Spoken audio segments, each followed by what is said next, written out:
Hi, I'm Matthew, and this is, I'm Julian. and we are from the Singapore FinTech Association, the InsurTech Subcommittee. We're here today at the Insure Innovator Connect Asia 2025. We're in Singapore today, and you can find out more on our socials to see all the coverage on this event. Hi, so now we're at IIC Asia 2025, and today I have a very good guest with us here, right? Why don't you introduce yourself to our audience out there? Sure. My name is Shammi Kapoor. 2 decades in insurance. Quite blessed to be a part of all the lines of insurance, which is life, health, and general. I basically take care of, I head operations, customer service, and health claims for one of the insurers in India. So, you said that you are head of insurance in terms of claims, right? Yes. Right, so, I need to ask a claim questions, right? Head of insurance of claims. So, moments of truth usually, claims are the moment of truth in insurance because usually people buy insurance and then when a claim happens, that's where they know that the policy is effective or not, right? So, on that stand, what's the biggest challenge in making that moment, the claim moment, smooth and seamless for you guys? One important challenge which I definitely foresee is that making it very seamless, a very effective, seamless experience from a customer point of view. Because at that moment, he is eager and he looks forward for simplicity. So that's something which is very important of building ease and convenience for customer. Right. So, but when we talk about that, health claims usually are very complex because, when you're at the hospital, they will ask you for some doctor memo, things like that. How do you simplify it for the customer then? From a customer point of view, it's very important that the way we communicate, it has to be in what he understands. Okay. And that's precisely at the claim stage because it's where he's anxious. So it's very important that wherever we need his support, we need to explain him certain things about policy terms and conditions or anything regarding the ailment. It has to be in a very simplified manner. We have to make him understand the way he would want to know it Right. and gain his confidence about what we are communicating, is something which is very relevant and important to him. Yeah. And when we talk about claims, out there are people who will do fraudulent claims and all, right? How does technology help to detect all this? I think we're in a wonderful era where technology is becoming a great enablement for us. And with using technology as one of the best support system, we definitely have a lot of tools in terms of identifying frauds. You're able to do good amount of risk scores.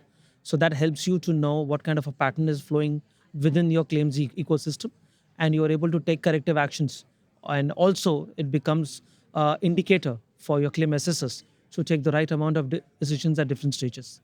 So when you say that, is there any like design principle that is like non-negotiable when you are building these such claim systems? Something which should be non-negotiable is having a very strong data fabric, because that's where your all rules and logics runs through, and that's where the decision comes out. So it's imperative that you store your data, have a strong data governance, and while you do that, from the end user point of view, we need to always ensure that there is good amount of transparency, which builds that trust and confidence on the decisions which you're trying to give to them.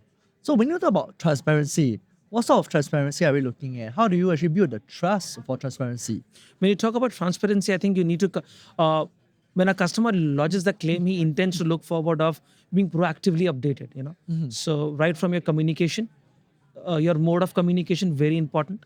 That should be which customer prefers. You should communicate through that. And also in terms of explaining him and guiding him what all documentation would be required in case if there are any issues or challenges you're facing of getting any information, rather than letting customer provide it. You might extend yourself by giving an assistance to him in completing those. So you spoke a lot about human. You spoke a lot about having the customers being feel good and all, right? But with technology coming out, there's a lot of automation and things like that. In your opinion, right, what sort of human touch must still remain? Claims is a journey where human touch plays a very, very important role. So I think let's make it like this. There are two ends of your journeys. One end is your customer, second end is your service delivery. Technology acts like a bridge because it makes a customer to reach you sooner and faster. And it creates a wonderful experience from a customer. But the moment he crosses the bridge, and that's where he looks forward for an handholding and assistance. And that's where I believe in claims journey, there are various stages where a human touch is very important because that becomes personalized. And a human psychology, if you see, when you you're heard out.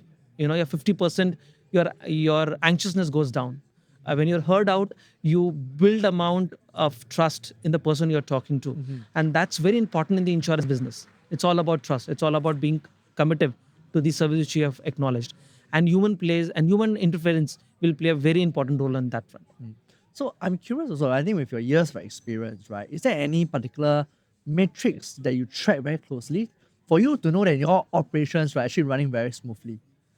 Three things in terms of trying metrics. There are a lot of metrics to work on, but something I personally believe is first time right, because it's very, very important. Second, when you do a first time right, obviously you look at speed. With speed, you need to ensure accuracy. So you need to go back and keep checking and looking at what's your service levels, how you can improve your service levels. And when you talk about accuracy, the kind of quality of decisions you're building in within your ecosystem matters a lot. Lastly, at the end, you have to build a recall value in customers' mind. And that's where you need to put good amount of trust on the NPS, the promoter score, the customer satisfaction score, because that creates a reflection of whatever you have done on a service front. Right. So as our demographics changes, we have a lot of younger ones coming up and they are very, very tech savvy, right? How do you actually redesign or get, the whole claims journey, right, easier for them to understand? Today's generation is quite lucky because they have got access to a lot of information. So you have to be very open to that fact that they're already aware of a lot of things. So for them to get connected, one thing is your UI and UX experience has to be very simple for them. Second, you have to relate to them. So that's where your personalization and content management is very, very important. Last but very critical is somewhere you need to be at the right platform with the right message for them, because that creates a kind of a bond between this generation, and then they are able to resonate themselves with what you want to do. Right. So on that note, right, I think we talk about the younger ones. You say that there's access to a lot of technology. And on that note, AI is up and coming. What do you see, right, AI going to change in terms of the health insurance industry? Two aspects. One is about building cost efficiency, because when a lot of decisioning is built through a lot of engines, so you are able to build in that speed and efficiency. Right. And when you have that speed and efficiency, definitely it relates to cost. Second, one of the most important aspects in entire insurance life cycle is about fraud management. And I personally believe tech platforms are going to play a very important role. Rather than being at the fag end, becoming you can predict your risk, you can predict a fraud well in advance, so that you are able to handle it better and give the right decisions. With your vast experience, right, so many years in the insurance industry, especially in claims and all, right, you have seen it from papers, claim to technology advancement and all. If today, right, I would like to ask you that if today there's something that you could change one thing in the claims part of the health insurance industry, what will you do? A very what do you simple see? journey from Yeah. a customer point of view. One is he should be able to intimate his claims in a very easy manner, because that is the moment he's very anxious. So good amount of simplicity there actually gives him that ease to transact with you. Second, regular communication with the right medium of communication which he looks forward to. Right. Third and the last, being engaging with customer rather than being wait for him to come and ask. So the more you engage with a customer, it builds good amount of recall value. And whatever communication you do with customers, you need to have a call to action, so that there is a two-way engagement which keeps building. Wow, that's great insights, man. Thank you. I would like to have more time with you, but unfortunately, that's all the time that we have for today, right? And I'll invite you for another talk, right, in the near future. I hope you enjoy your time here at IIC today, Asia, and thank you for your time with us in this podcast. Thank you so much for giving Thank this you very opportunity. much. Thank you. Thanks. I hope you enjoy our podcast review just now. This podcast review is brought to you by IIC, SFA, and MESSION. And we hope you enjoyed the Insure Innovator Connect Asia 2025 in Singapore. We sure did it.